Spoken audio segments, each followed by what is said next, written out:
प्रिय छात्र छात्राओं, फिजिक्स गाइडलाइन में एक बार पुनः आपका स्वागत है, अभिनंदन है।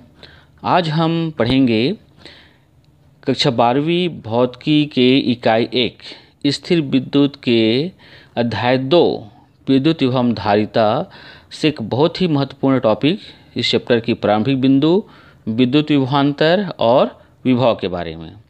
हम विद्युत विभवांतर की परिभाषा निकालें, इसके लिए आपको इस चित्र पे आपको ध्यान देना होगा।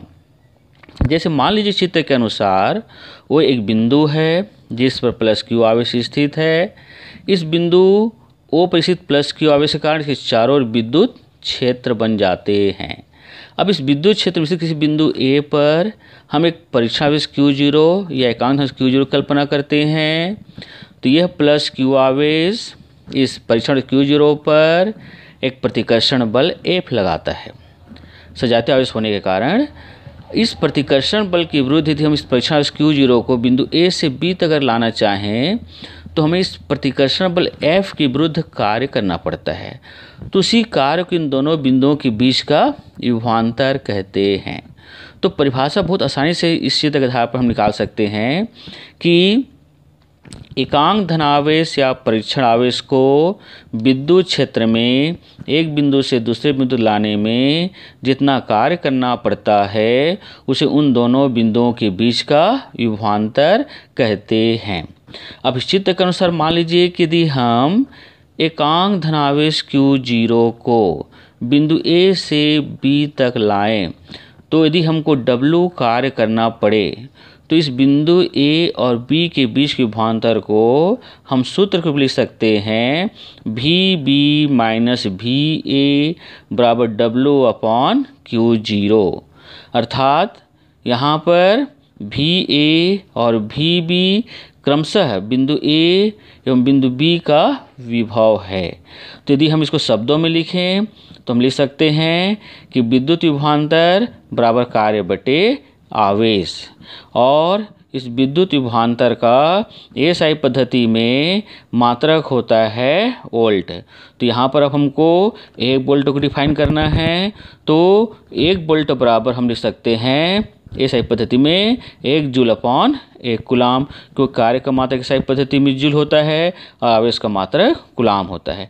तो इस दृष्टि से यदि हम 1 वोल्ट की परिभाषा निकालें तो हम लिख सकते हैं कि यदि 1 कूलाम आवेश को विद्युत क्षेत्र में एक बिंदु से दूसरे बिंदु तक ले जाने में 1 जूल कार्य करना पड़ता है, तो उन दोनों बिंदुओं के बीच के विभवांतर 1 वोल्ट होता है।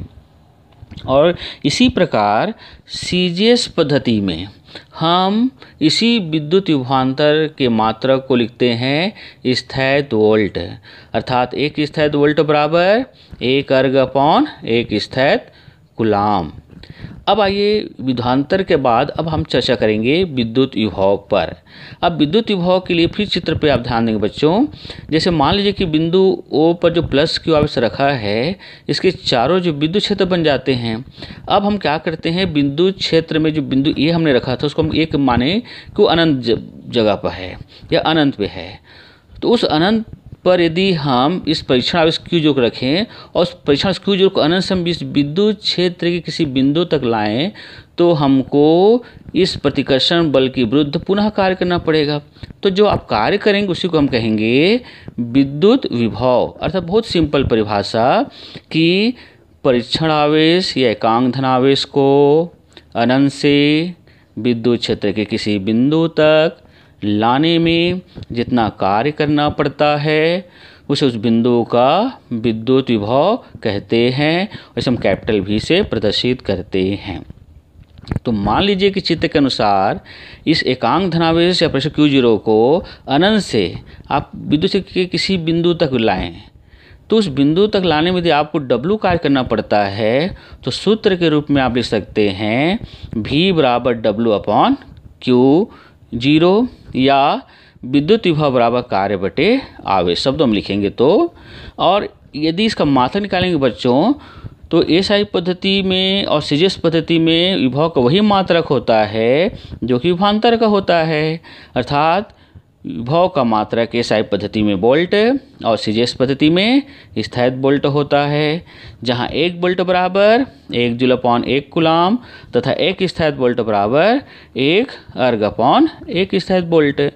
तो यदि आप 1 वोल्ट की परिभाषा निकालें तो बहुत ही सरल परिभाषा है कि यदि इस 1 कूलाम आवेश को अनंत से विद्युत से किसी बिंदु लाने में यदि हमको 1 जूल कार्य करना पड़ता है तो उस बिंदु का विभव 1 वोल्ट होता है और ये विभव एक अदिश राशि है। अब इसका यूनिट सूत्र निकालेंगे बच्चों, तो इसका यूनिट सूत्र होता है ml² t⁻³ A का इन्वर्स। चूँकि कार्य का यूनिट सूत्र ml² t-2 होता है और आवेश का 8, इन दोनों को यदि हम हल करेंगे तो इस प्रकार से यूनिट सूत्र प्राप्त होगा। तो प्यारे बच्चों, आपने वीडियो देखा और आप क्या करिए, इस वीडियो को 1-2 बार रिवाइंड कर लीजिएगा और रिवाइंड करने के पश्चात आप समझ करके एक नोट्स बढ़िया से तैयार कर सकते हैं और तैयार करने के पश्चात आप परीक्षा की दृष्टि से आप इसको अच्छे से तैयार कर लेंगे। बच्चों, यदि आपको ये वीडियो अच्छा लगा तो अपने दोस्तों को शेयर करिएगा, लाइक करेंगे हमारे चैनल को, सब्सक्राइब करिएगा और शेयर करिएगा। धन्यवाद।